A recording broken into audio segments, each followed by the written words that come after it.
โอ้ดีปลาเสี่ยวมาหากินข้าวอยู่ห้างก็แล้วเว้ยจะได้มื้อนี้นัดบ่ได้มาแท้จังได๋จ้านั่งนั่นแหละเห็นในเพชรคือว่าหน้าเซาะตาใสใส่บ่เบิ่งตัวจริง ตากระดาษบ่ เฮ้ยเซียวอดเอาเด้อ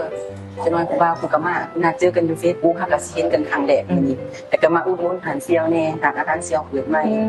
สลาใหญ่ๆเด้หน้าบ้านปานกระดกเซียวเด้จะน้อยเขาก็มา เบิ่งที่น้องเสียวเนาะเพราะว่าเฮาก็พาไปเบียกแน่ได้หั่นเนาะตายแผ่นมันคือสิรอเนาะ จังว่าแล้วตัวจริงเด้เพิ่นสิเป็นจังได๋ เอาจะหน่อยเขาคือสิมาอยู่ดอก ท้าได้มา โอ้น้องนี่บ่ชื่อสีอยู่ใน Facebook แม่นได้อ้าย เบิ่งใน Facebook คือว่าหน้าเซาะตาใสแต่เบิ่งอันบัดเบิ่งตัวจริงนี่บ่แม่นน้องลืมท่ากับแฟนบ่ อ้ายเอ้ยน้องก็ท่ามาอยู่ดอกมื้อเช้านี่แต่งหน้าแต่ว่าหูน้องกับคอลืมท่ามา โอ้เออ พอว่าต่อเขาครึ่งนึงก็เลยคือสิได้แต่หน้านะหูกับคอก็สิยาก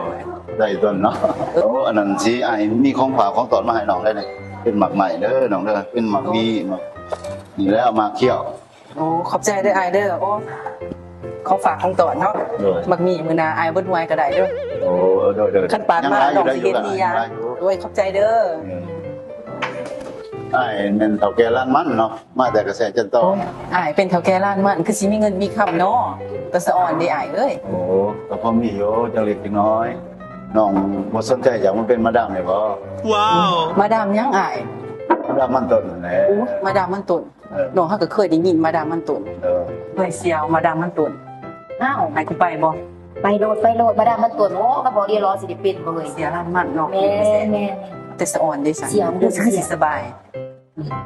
โอ้อันนั้นนะสิน้องพอมีบ่เงินอันสำหรับนึงนี่ มันสดบ่อ้าย แน่แหละนะ ล้านหนึงน้องบ่มีดอกเงินสดน้องก็มีแต่เงินอยู่ในบัญชีคือกันอ้ายสิสั่งสมาสิอยู่เงินน้อง โอ้ยนี่ชายบักเสี่ยวนี่เงินสำนี้ล้านนึงนี่ก็ยังสิว่ามันนำมาเอาจังหวัดนี่ ติดต้องใช้เลย อ้ายติดหนี้ค่ามันตุนแล้วบ่ โดยค่ามันตัวล้านนึงก็นั่นดอกเดี๋ยวจะว่านำมันฮอดพี่ ว่า อืม เสียวมึงมีบ่เงินสดล้านหนึง เฮาบ่ถึงดอกเลยเคยมีดอกเคยคือเงินสดอีกล้านนึงนะ เดี๋ยวสิได้เงินสดให้เพิ่นสั่น แต่ว่าต้องระยางเขามาคือว่าหาดนี่มีบริการอันนั้นแคทเอาบริการทำเงินสดแม่ต้องเรียนป่าอยู่เด้อ โอ้ลองไปถามมึงที่สั่นอ้ายลองถามเบิ่งว่าถอนเงินสดได้บ่ เด้อ แม่นแล้วสามารถโอนเงินที่หารค่าได้แล้ว ผ่านฟังก์ชัน Cash Out ทุกครั้งที่สแกนวันเพย์เพื่อสำระค่าสินค้า เพียงแต่กดเข้าไปที่วันเพย์แล้วก่อนจำนวนเงินที่ต้องการสำระเลือกตัดจากบัญชีใดหนึ่งของทาน ถ้าต้องการถอนเงินแม่นกดที่ปุ่ม Cash Out ระบุจำนวนเงินที่ต้องการถอน แล้วกดปุ่มต่อไป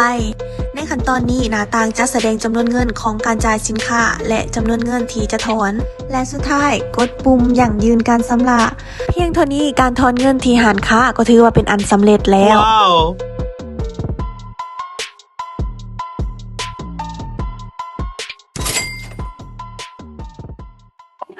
เอ้านั่นล้านนึงนี่ให้หนูสาวผู้สาวมานำได้บัด เงินละหนึ่งก็ยากก็ซ่าน้ำเทน้ำมาจะกินมาจนโคตรเรียรอเว้ยเงินละ ผมบ่ล่ะ ผมได้แล้วก็ชิมเมื่อได้เมื่อสิเลี้ยงนี่ได้จะเกิดจะไงนี่เนาะยากเลยโอ้ยเดี๋ยวก่อน ขอบใจ เฮ้ยเสียวสิมื้อเอาก่อนเด้อ อ้าว สิไปป้ามึงก่อนได้ดิ ก็ว่าสิไปปากัน สิไปเป็นมาดามมันตุนเสียว โอ้ย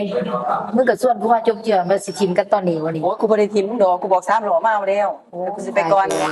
บ่ได้ทีม3หล่อสิมาเอาเลยจะน้อยกูไปก่อนกูได้ดีกูบ่ลืมมึงดอกเลย เอาได้ได้ ไป กั ก่อน นผู้บ่าวกูท่าแหละ ตายแล้ว ไปก่อนเด้อ กูเลยตั้งใจว่าน้ำมันสุดท้ายมันเป็นชิมกูเนาะ